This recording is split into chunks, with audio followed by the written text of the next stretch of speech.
The story kicks off with Rick Grimes and his buddy Shane. Both are police officers, and honestly, they're like brothers.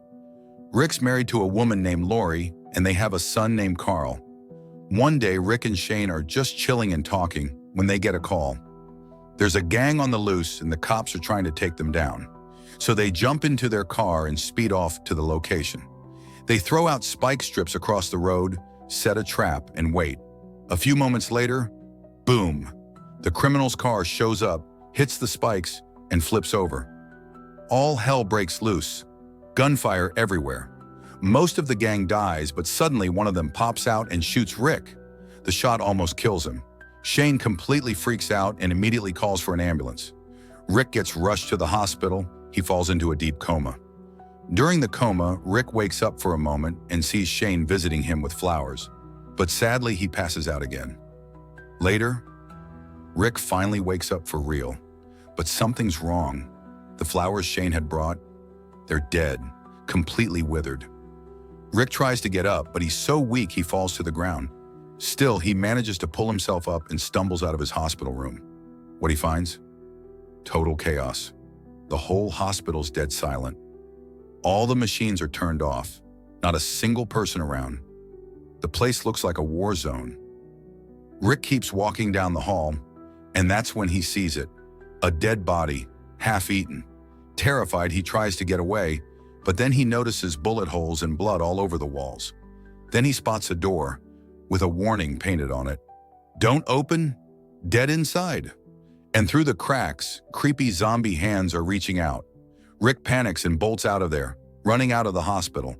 And then he faces the biggest shock yet. Outside, in front of the hospital, the ground is covered with thousands of dead bodies. Mangled corpses everywhere. Rick is completely broken at this point. He keeps moving forward and sees destroyed army tanks and abandoned military gear. The army itself was wiped out. He needs to find his wife and son. Fast. He spots a bike lying on the ground and goes for it. But there's a horrifying sight. A woman cut in half crawling towards him, trying to eat him. Without wasting a second, Rick grabs the bike and rides as fast as he can to his house. But when he gets there, nothing. No one's home. Rick's heart shatters. He thinks his family must be dead. He breaks down crying, even punching himself, hoping this is just a nightmare he can wake up from. But it's real. It's all real. Rick stumbles outside, completely lost, sitting hopelessly on the curb. And then, out of nowhere, a kid sneaks up behind him and whacks him across the face. Turns out the kid thought Rick was a zombie. The kid's father shows up. His name's Morgan. And when he sees Rick is still human, he quickly drags him inside to safety, because honestly, Rick passed out from the blow. Later, Rick wakes up. Morgan has taken care of him, changed his bandages, and treated his wounds. That's when Morgan properly introduces himself and his son, Dwayne, the kid who hit Rick earlier. Morgan apologizes, saying they thought Rick was one of the walkers. Rick, still confused, asks what's going on. Morgan tells him to chill, sit down, and have something to eat, and that he'll explain everything. During dinner, Rick tells them who he is, that he's a cop, and the last thing he remembers was getting shot and falling into a coma. Morgan's face drops. He tells Rick, "Man, a lot has happened while you were out. There was an outbreak, a virus. People everywhere caught this crazy fever that made their body temperature skyrocket until they died. And the moment they die, they come back, but not as themselves. They lose everything. They're just walking monsters now, attacking and eating anyone they see. And the worst part, one little bite from them, and you'll become one of them too. Fast, in simple words, a zombie apocalypse has wiped out the world." Rick just sits there, speechless, struggling to process everything. After they finish dinner, he sits quietly, lost in thought. Rick was still trying to process everything Morgan had just told him, when suddenly, a loud knock echoed through the house. Strange noises followed. Something was outside. He and Morgan rushed to the door to see who it was, and what they saw was impossible. It was Morgan's wife, but she had died long ago. Now she was one of them, a walker. Dominic broke down crying, and Morgan, finally opened up. He told Rick his wife's name was Jenny. One day she got bitten, caught a fever, burned up and died. And when she came back, Morgan just couldn't do it. He couldn't kill the woman he once loved. Once the tears dried, the night passed. The next morning, Rick was feeling better, well enough to head back to his home. Morgan decided to join him. When they arrived, Rick saw the house had been ransacked. Family photos were missing, some clothes were gone. That meant one thing: his wife and son had made it out alive. Morgan told him, if they did survive, they're probably in Atlanta. Last thing I heard on the radio before it went silent: there's a big safe zone there, protected by the military. Rick suddenly had hope. Before heading out, Rick brought Morgan and his son to the police station. There they cleaned up with a proper shower, got into fresh clothes, and loaded up on weapons. Rick offered Morgan to join him on the journey to Atlanta, but Morgan said no. He wasn't ready to leave this place. He wanted to stay and protect his son. So Rick gave him a sniper rifle, hoping maybe he'd find the strength to finally end Jenny's suffering from a distance. He also gave him a walkie-talkie and promised, every morning at dawn, I'll call you, just to check in. They said their goodbyes. Each went their separate way. Morgan returned home, locked the doors, left his son downstairs, and went up to the second floor. From the window, he tried again to shoot his undead wife, but he still couldn't pull the trigger. Meanwhile, Rick jumped in a police car and hit the road toward Atlanta. As he drove, he called out on the radio, headed to Atlanta. If anyone's out there, respond. And someone did. Shane. Shane was alive, and he wasn't alone. He was with a group of survivors, including Lori and Carl, Rick's wife and son. But none of them knew Rick was still alive. The signal was weak, and they lost the connection before they could figure it out. Back at the camp, Lori told Shane she wanted to go search for other survivors. She was tired of hiding on a hilltop after the world had ended. Shane, being cautious, refused. It was too dangerous. She walked away angry, but he followed and tried to comfort her. That's when we find out the ugly truth. Lori was cheating on Rick with Shane. Thinking Rick was dead, she moved on with his best friend. Meanwhile, Rick's car ran out of gas. He spotted a farmhouse nearby and went to look for fuel, but all he found were corpses, except for one living thing, a horse. He saddled up and kept moving toward Atlanta. The closer he got, the clearer it became. No people, no life, just ruins and silence. But then, a helicopter flew overhead. Hope surged through him. He chased it into the city, turning corner after corner, until he ran into something terrifying, a massive horde of walkers. He and the horse panicked. They ran, but it was too late. They were surrounded. Rick fell. His bag of guns went flying. He didn't even look back. He scrambled under a tank for cover. The undead clawed at him. He was trapped. But then, he noticed something. The hatch underneath the tank was open. He climbed inside and shut the door, only to find another walker inside. He shot it. Then he closed the top hatch and sat there, alone inside a tank, with 100 walkers banging at the sides. No way out, no hope. Until salvation came through the radio. "Hey, you. Yeah, you in the tank. You alive in there?" Rick replied. "Who is this?" "The name's Glenn. I saw you dive into that tank. I can help you, but you need to run. 2 blocks over.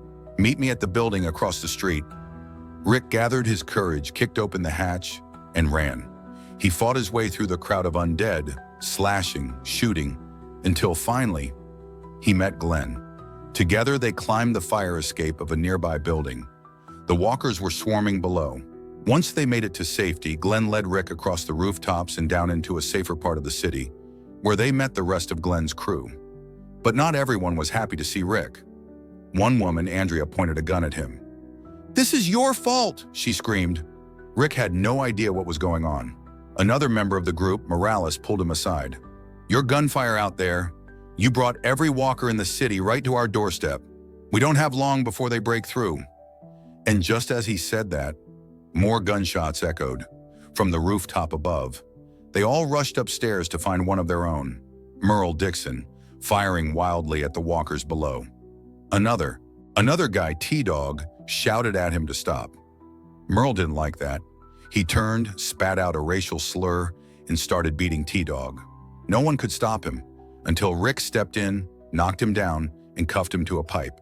With things finally calm, they realized they were surrounded. The building was going to be overrun. That's when Jackie, another survivor, spoke up. "These buildings are built on top of sewer systems. Maybe we can escape through the pipes." Rick took the lead. Glenn and Morales went down first to scout it out, but it was blocked, and a walker was already down there. They rushed back up. Rick asked, "What attracts these things the most?" "Noise and smell," they answered. Rick had an idea, a gruesome one. Rick and the others found a way to escape. They saw a dead walker outside the building, so they quickly dragged it back inside. Rick decided they would chop it up and use its guts and blood to cover themselves, he and Glenn, so they could walk among the walkers unnoticed. Everyone was grossed out, but they agreed. They started cutting the walker and smearing its insides all over Rick and Glenn. Before heading out, Rick gave T-Dog the key to Merle's handcuffs in case he wanted to free him. Then Rick and Glenn stepped outside, terrified the plan wouldn't work. But thankfully, the walkers didn't attack. They were fooled by the smell and thought Rick and Glenn were just more walkers. Everything was going fine until it started raining. The smell began to wash off and the walkers noticed. Rick had to start fighting his way through as they ran toward a truck nearby. They jumped in and sped away. Later, they found a loud car with a blaring alarm, so Rick had Glenn take that car and drive off with it to lure the walkers away from the building. It worked. While Glenn led the walkers away, Rick drove the truck back to the building to rescue the others. As soon as the group saw Rick arriving with the truck, they rushed to climb down from the roof. Merle begged them not to leave him. T-Dog felt sorry and tried to unlock him, but the key fell into a drain. In the end, T-Dog left Merle handcuffed, but chained the rooftop door shut so no walkers could get to him. Then he ran down, joined Rick and the others, and they all escaped in the truck. But guilt hung heavy. They had left Merle behind. Eventually, Rick drove everyone back to the camp where their group was staying. There, he was shocked to see that Shane and Lori were also part of that group. The moment he saw Lori and Carl, he hugged them tightly, grateful they were alive. Shane, though smiling on the outside, wasn't happy. Rick's return meant he lost Lori. Still, he was somewhat happy his friend was alive. So were others. Andrea and her sister Amy, the Morales family, and Dale the old man, who didn't have family but was sweet to everyone. That night, they all sat by the campfire, sharing stories. Rick thanked Shane for protecting his family. Then he told them how he woke up in a destroyed hospital and escaped. He also shared the truth about Merle still being handcuffed on the rooftop. Dale warned that Merle's brother, Daryl, would be back from hunting tomorrow. And if Merle wasn't there, they'd have problems. T-Dog admitted he locked the rooftop door with a chain, so Merle might still be alive. They decided to sleep on it. Rick spent the night with Lori and Carl, but outside the tent, Shane was furious with jealousy. The next morning, Rick told Lori he was thinking of going back for Merle. She didn't like the idea, but before they could continue, they heard a walker nearby. The group rushed to kill it, only to find it eating a deer. They killed it, and just then, Daryl finally returned. Daryl was furious that a walker had eaten the deer he hunted, but that was nothing compared to what he was about to hear. Rick and Shane explained to Daryl what happened to Merle, that Rick had to cuff him on the roof. Daryl lost it. He started yelling and fighting, but Rick and Shane pinned him down. Rick explained that T-Dog locked the door on his way out, so Merle was probably still alive. Rick also revealed there was a bag of guns he left behind when escaping the city. They needed to retrieve it. Shane didn't like the plan, risking lives for Merle, but they really needed those weapons, so he agreed. Rick said goodbye to Lori and Carl, then left with Glenn, T-Dog, and Daryl to rescue Merle and get the guns. After they left, Shane played with Carl near the lake. Lori saw them and wasn't happy. She pulled Carl away and told Shane to stay away from both of them. You see, when the outbreak started, Shane had told Lori that Rick was dead. That's why she ran away with Shane. Now that Rick was back, she didn't want Rick to suspect anything happened between them. Shane was heartbroken. After everything he did for her and Carl, she was treating him like a stranger, but he stayed silent. Meanwhile, at the lake, Andrea, her sister Amy, Jackie, and Carol were washing clothes. Carol's abusive husband Ed started harassing everyone and even hit her. Shane saw this and unleashed all his anger on Ed, beating him up badly before walking away. Back in the city, Rick's team reached the building where they left Merle. They entered carefully, fought off some walkers, and finally made it to the roof. But the scene shocked them. Merle was gone. All they found was his severed hand next to a hacksaw. Merle had cut off his hand to escape. Daryl was devastated. Dale tried to calm him, and they started following Merle's blood trail. It led them to an apartment where they found burned skin, meaning Merle had cauterized the wound and escaped through a window. Daryl wanted to keep searching, but Rick reminded them they had to get the gun bag first. They made a plan. Glenn, being the fastest, would run out and grab the bag. Daryl would cover him with his crossbow. As Glenn ran through the streets dodging walkers, Daryl stayed behind watching. Suddenly, a young man passed by Daryl. He caught him and asked if he had seen Merle. The guy panicked and started shouting for help. Soon, more men showed up and attacked Daryl. Glenn tried to help but got captured and taken away in a car. Daryl couldn't stop them but kept the guy he caught. Rick and T-Dog arrived too late. Glenn was gone, but at least they had the guns. They interrogated the young man, who wouldn't talk at first, but eventually he revealed where Glenn had been taken. The group formed a new plan. T-Dog would stay back with a sniper to cover them. Rick went to meet the gang leader, Guillermo. Rick demanded Glenn's return, but Guillermo said they only wanted the weapons. They offered to trade Glenn for the bag. Rick agreed to go back and discuss with his group.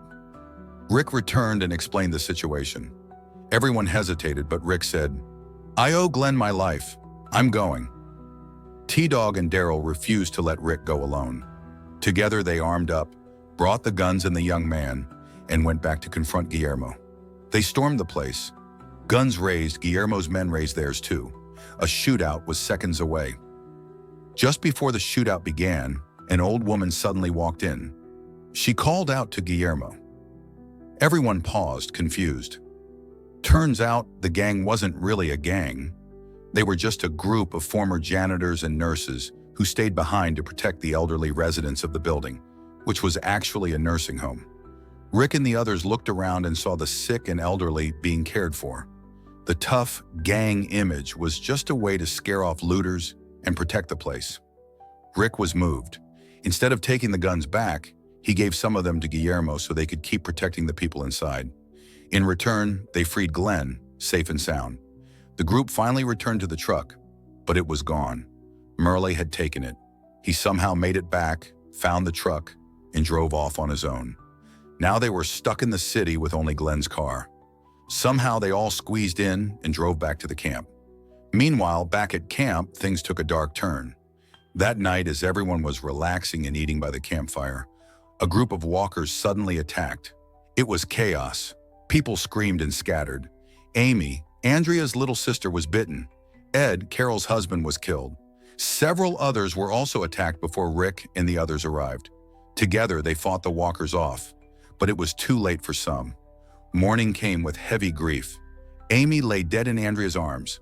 The group buried the bodies of those they lost. Jim, one of the survivors, was acting strange. He kept digging holes before the attack, and now he was silent and distant. Then they noticed. Jim had been bitten. He was infected. The group argued about what to do, kill him or wait. Eventually, they asked Jim what he wanted. He said he wanted to live as long as he could.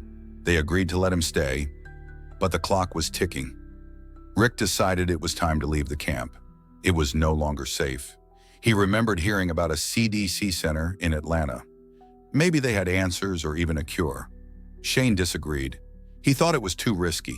But after much arguing, most of the group sided with Rick. They packed up their things. Jim grew weaker, and on the way to the CDC, he asked to be left behind. He didn't want to turn in front of everyone. The group said their goodbyes and left him resting against a tree, hoping he'd find peace.